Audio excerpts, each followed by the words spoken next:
Donc, quand on regardait un petit peu la maquette, dans ce qu'il y avait à faire, bah déjà, on voyait qu'il y avait le header, la section, la partie main, la balise aside et le footer. Donc moi, ce que je pourrais faire d'entrée de jeu, bah, c'est mettre en place mon header. Dans mon header, à gauche, j'avais une image. À droite, j'avais une navigation. C'était une liste de liens avec des liens à l'intérieur. Monsieur, on voit pas bien, on voit Alors attends, je repartage si jamais tu vois pas.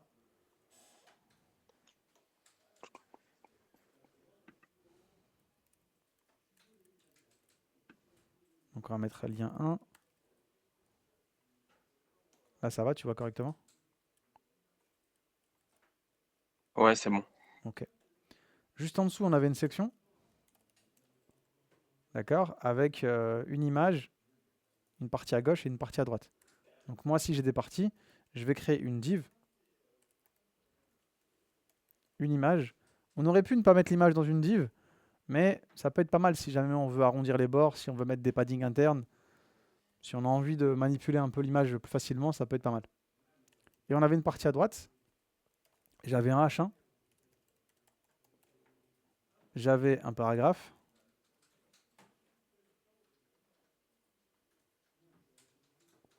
et j'avais un lien qui va ressembler à un bouton. Juste en dessous, j'avais la partie main avec mes articles, et à chaque fois, j'avais un article. Dedans, on va avoir un titre. Pourquoi est-ce que je vous fais mettre un titre dans un article? Parce que c'est obligatoire. On n'a pas en fait d'article sans titre et sans paragraphe. Il en faut toujours au moins un. Et pourquoi pas une image? Donc moi, j'en avais 6. Hop, je vais en mettre 3 pour l'instant. À droite, j'avais la balise aside avec une liste de liens.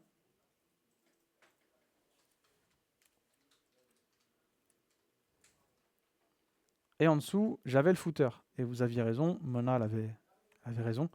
Il y avait une image, il y avait 3 parties, il y avait une div avec 3 UL.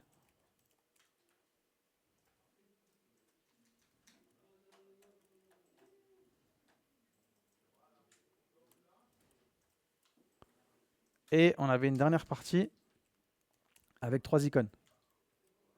Donc voilà ce qu'il fallait faire, hein. D'accord?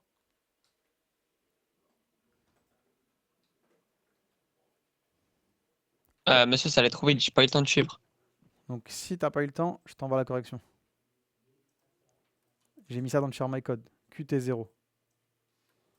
Et je peux vous partager aussi mon code en direct, le live share.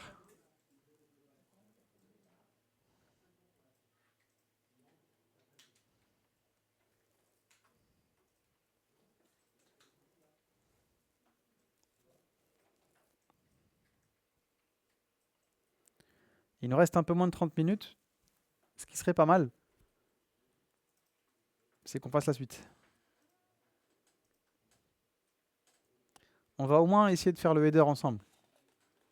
Et ce qui serait bien, c'est que pour la prochaine fois qu'on se voit, bah, vous puissiez commencer à faire la suite. Le max que vous pouvez. Ok?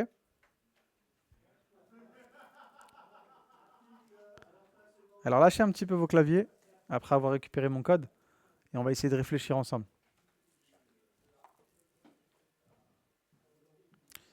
Si on regarde notre header, on a combien de parties dedans? 2. Exactement, il y en a 2. Il y a une partie à gauche et à droite. Si j'ai envie de gérer la mise en page de ces 2 éléments, qu'est-ce que je vous ai appris à faire? Qu'est-ce qui nous permet de gérer la mise en page en CSS qu'on utilise depuis ce matin? Les inputs? Non, Et les flexbox. les flexbox. Ok? Donc pour distinguer les différentes parties, je vous fais une démonstration, d'accord? Essayez de me suivre.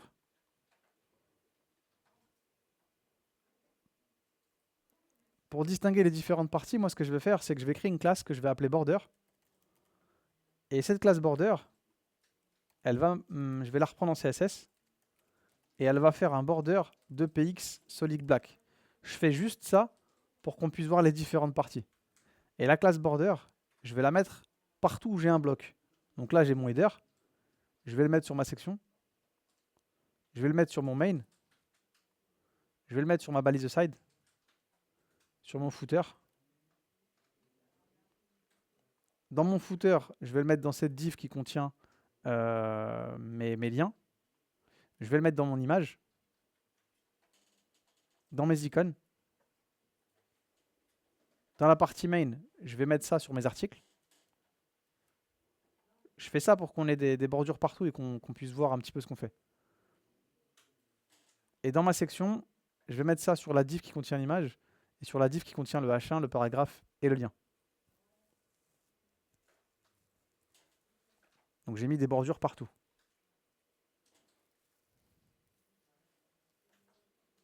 On va s'occuper un peu du header. Si j'ai envie de placer et gérer la mise en page de l'image et de la navigation, bah, je vais recréer une classe displayFlex comme on avait fait. Et la classe displayFlex, bah, sans surprise, elle va faire un displayFlex. D'accord?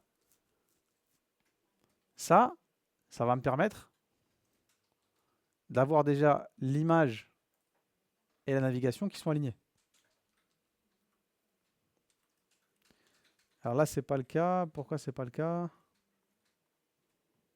Difflex, displayFlex. Pourquoi il l'a pas fait? Si, il l'a fait, c'est juste que mon image, on n'a rien dedans.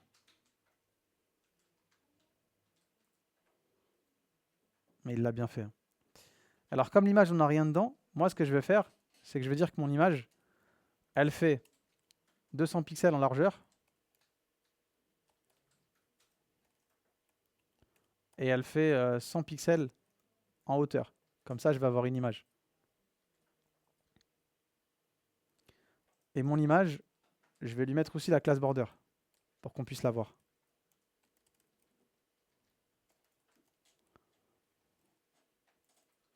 Elle est juste ici.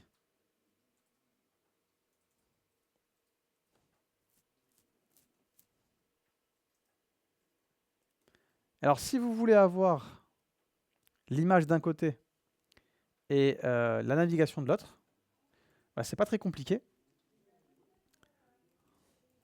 Vous allez devoir utiliser une propriété qui s'appelle Justify Content. Vous la connaissez déjà. Moi, je ne vais pas centrer. Je vais mettre de l'espace entre. Si vous tapez between, vous allez avoir space between.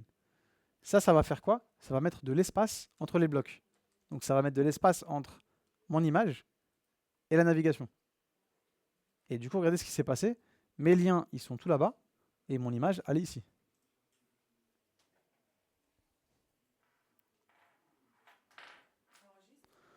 Ouais, t'inquiète. Vas-y, vas-y, je t'en prie.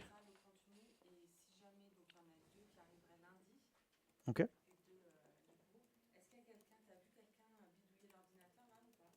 Non. Oui, je crois qu'il est passé, non? Il est passé, non? Vous m'avez dit qu'il avait été... J'ai pas le choix. Il manque des filles dans ce groupe, je vous le dis tout de suite. Parce que là, ça passe pas. Non, vous avez vu personne sur cet ordinateur, monsieur Ah, merci. Oui, bah peut-être, ok. Parce que j'ai demandé à ce qu'il soit réparé, parce que du coup, là, vous allez être au complet. Donc, il faut que les deux... Je vous mets à jour le share my code.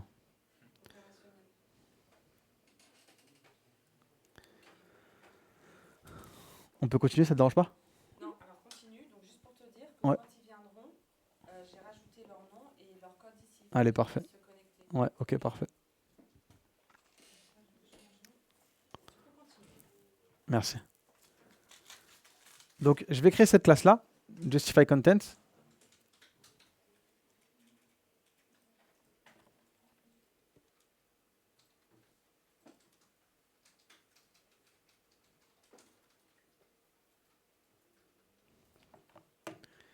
Je vais l'appeler Justify Content Between. et elle va faire un justify content between. Donc ça va vous permettre de placer les éléments et de mettre de l'espace entre. Donc je vais avoir de l'espace entre l'image et mon bloc div. Du coup, dans mon header, bah, la navigation, elle va se retrouver à l'extrême droite et l'image à l'extrême gauche. Donc cette classe que j'ai créée, je vais la prendre et je vais l'ajouter au parent. Le parent, c'est le header, évidemment. Et maintenant, vous avez bien votre navigation qui est à droite et l'image qui est à gauche.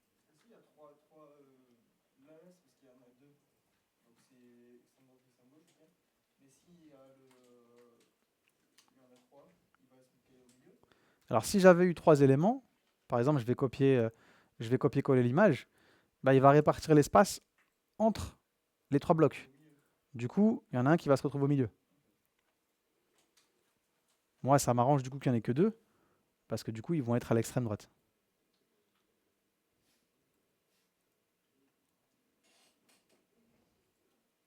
Si on regarde un petit peu le wireframe qu'on a fait, je vois que mon image et ma navigation, ils ne touchent pas le bord de mon header. J'ai donc des marges internes. Donc ce que je peux faire, c'est récupérer mon header et lui dire, bah, moi j'aimerais bien un padding de rem. Et là, vous allez voir que votre image et vos liens, ils ne touchent plus les bords.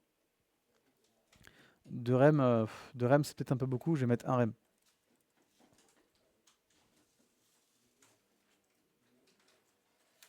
Est-ce que pour l'instant vous me suivez?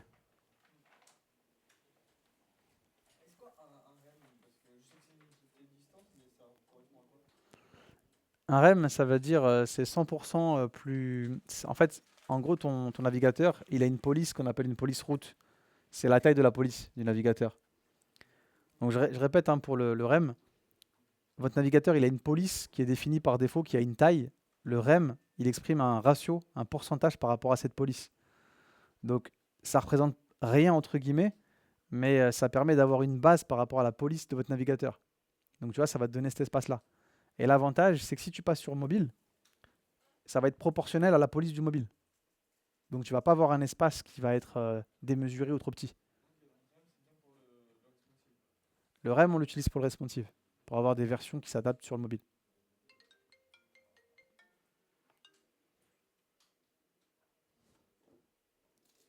Attends, je vais juste voir si c'est pas important. Allô, oui. Oui, bonjour.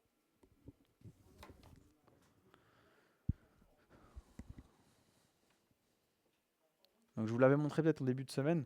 Si vous voulez voir la version mobile de votre site, quand vous inspectez le navigateur, vous avez ici un onglet à côté Elements. Vous cliquez dessus et vous pouvez choisir un petit peu la version du mobile que vous voulez. Vous avez un 14 Pro Max par exemple, et vous allez avoir la version sur iPhone 14 Pro Max.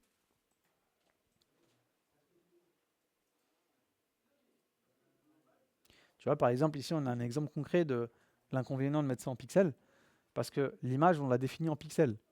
Mais du coup, c'est les mêmes pixels sur smartphone. Sauf que sur desktop, sur bureau, l'image, elle est petite par rapport au header, alors que sur mobile, elle est énorme. Donc plus tard, on verra comment gérer ça.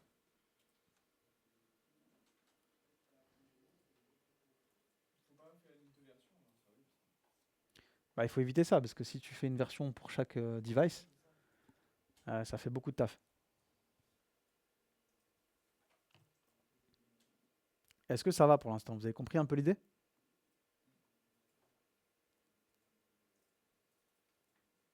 Oui, c'est bon. Donc c'est pour ça qu'on a commencé par faire un wireframe, pour avoir la maquette un peu en noir et blanc de votre projet. Et ensuite, on a délimité chaque zone en faisant un zoning HTML. Ça nous a donné un plan de route, ça nous a permis de mettre en place les balises et d'organiser le code en bloc. Maintenant qu'on est organisé en bloc, avec les flexbox, c'est super simple de gérer l'espace et la mise en page. Ok? Oui. Donc là, il faudrait qu'on rentre un peu dans le détail parce que je vois que ma navigation, elle ressemble pas du tout à celle de notre maquette. On a des listes à puces un peu dégueulasses. Ça, c'est saut années 90, donc ça, on va les enlever. On voit que les liens sont soulignés en violet. Et en plus, ils sont violets. Donc ça, c'est vraiment moche. C'est vilain. Donc ce qu'on va faire, c'est qu'on va devoir modifier ce style. Alors pour enlever les listes à puces, si vous ne savez pas comment faire, vous pouvez taper remove bullet point list CSS. D'accord, j'ai mis que des mots-clés. Remove bullet points list CSS. Et vous allez voir qu'il y a une propriété qui s'appelle list style. Normalement, c'est list style type d'ailleurs. Mais bon. Vous avez ici un petit forum qui vous dit comment le faire. How to remove bullet points in CSS. On va voir un petit peu si c'est OK. Et ils ont sélectionné leur UL, leur liste, et ils ont fait list style known. D'accord? Donc on va faire exactement la même chose. On va récupérer nos UL et on va lui dire, écoute, moi, je veux pas de style particulier dessus. Je veux pas de puce. Et du coup, regardez ce qui se passe. Ça dégage. Maintenant, on a un dernier problème. C'est que moi, j'aimerais bien que mes liens soient alignés à l'horizontale. Comment est-ce que je peux faire pour aligner mes liens à l'horizontale? Qui permet de faire ça? La technologie, c'est quoi? C'est les Flexbox, d'accord?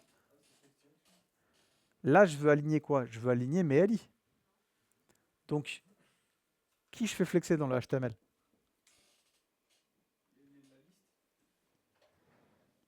Yes. Les gars, vous me suivez ou pas? Vous m'entendez? Oui. Oui.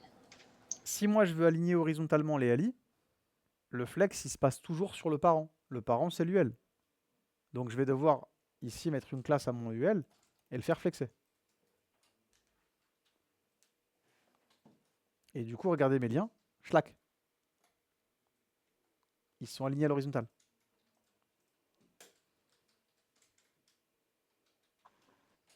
OK? Oui.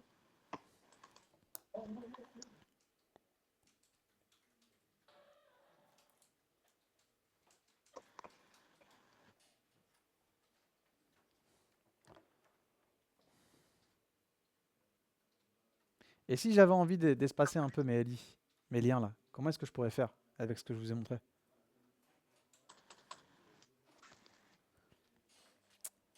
Refaire comme on avait fait avant et mettre de l'espace entre les blocs. C'est possible. Moi, je pense que ce serait mieux de mettre de l'espace entre les blocs. Alors pourquoi ici mettre un... Pourquoi est-ce qu'ici faire un justify content space between, c'est pas bon? Parce qu'en fait, on n'a pas défini de taille pour notre nav. La taille, elle est en auto. La width, elle est en auto. Comment est-ce que je le sais?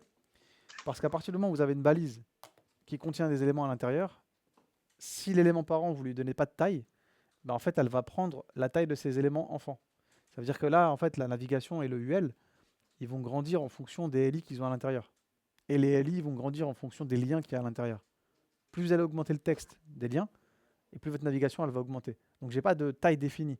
Ce qui veut dire que quand j'ai fait le Flexbox, bah lui il a réparti l'espace avec tout ce qu'il y avait dedans. Donc j'ai plus d'espace. Donc si j'ai plus d'espace, bah, il faut que je fasse mes propres marges. Donc je vais venir ici et je vais lui dire je veux que les LI de ma liste dans ma navigation, bah, ils aient une marge par exemple à gauche et à droite de 1 rem.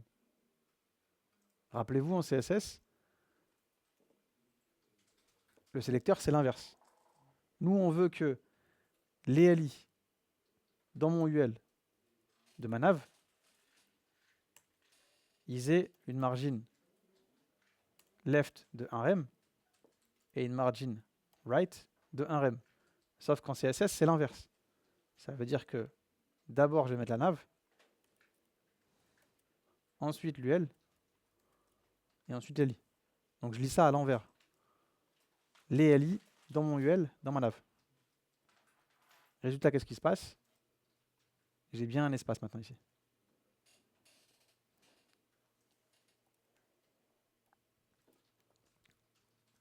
OK? Il y a un dernier truc qu'on pourrait dire, c'est que normalement, tout devrait être aligné à la verticale. Or là, je vois que mes liens, ils sont en haut de mon image. Moi, j'aimerais bien qu'ils soient au centre. Comment est-ce que je peux faire pour aligner verticalement mon élément.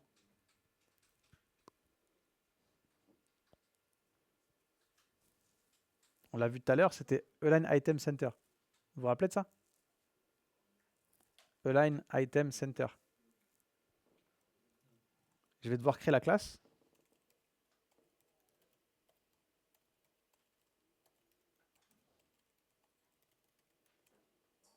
Et elle va faire un Align Items Center.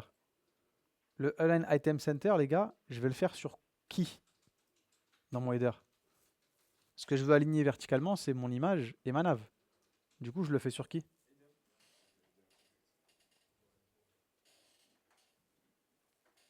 Je le fais sur la nav ou je le fais sur le header? Le header. Bien joué. C'est le header. Je vais venir ici et je vais faire un Align Items Center. Résultat, mon image et mes liens, ils sont alignés maintenant, au centre. Et votre header, il est fini.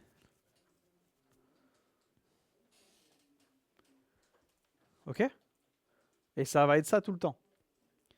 Alors nous, ce qu'on va faire, c'est que ce petit projet, on va se le mettre de côté. Et quand on va se revoir, on va revoir la théorie sur les flexbox. On va se faire 2-3 heures d'exercice sur les flexbox. Je vais vous apprendre comment les manipuler de A à Z. Une fois que les flexbox se sera maîtrisé avec des exercices ludiques, on reviendra sur cette maquette-là et on essaiera de la coder. Comme ça, vous repartirez avec un projet codé. Ça marche? D'accord. Ça marche. Ok. Donc, nous, on se voit vendredi après-midi. Donc, vendredi après-midi, ce sera après-midi exercice sur les flexbox. Une fois que les flexbox, on les aura bien vus, on continuera un peu sur le CSS et vous serez plus à l'aise.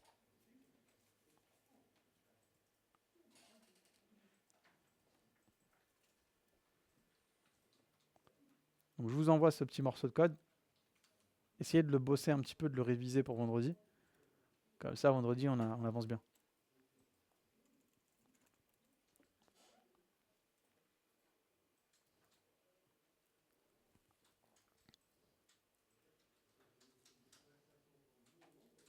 Ça va pour vous? Oui. Mona, ça va ou c'est... Oui, Ouais. c'est Mona, Odlor, ça Oui, va c'est ou c'est bon. un peu chaud? Ça va? Vous suivez?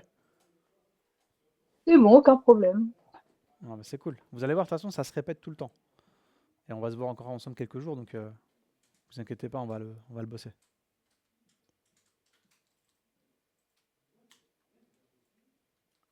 Pour vous évaluer, je vais vous faire une petite éval, mais j'essaierai de faire un truc pas trop compliqué avec un QCM. Et je ferai une moyenne entre le QCM, l'éval et votre participation.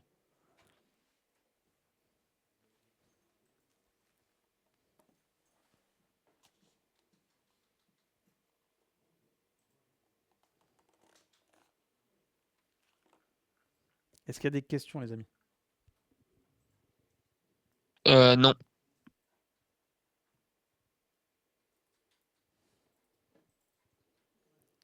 Et pour les plus téméraires d'entre vous, si vous voulez essayer de me faire la section d'après, ce serait top.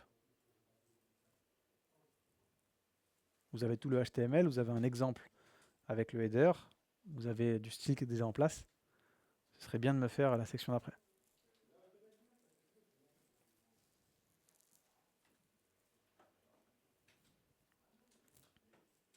D'accord, ça marche. Bah, je vais essayer. Bon, en tout cas, je reste présent sur Discord si vous avez besoin de moi d'ici vendredi. Vous me faites signe et puis j'ai plus qu'à vous remercier pour l'attention.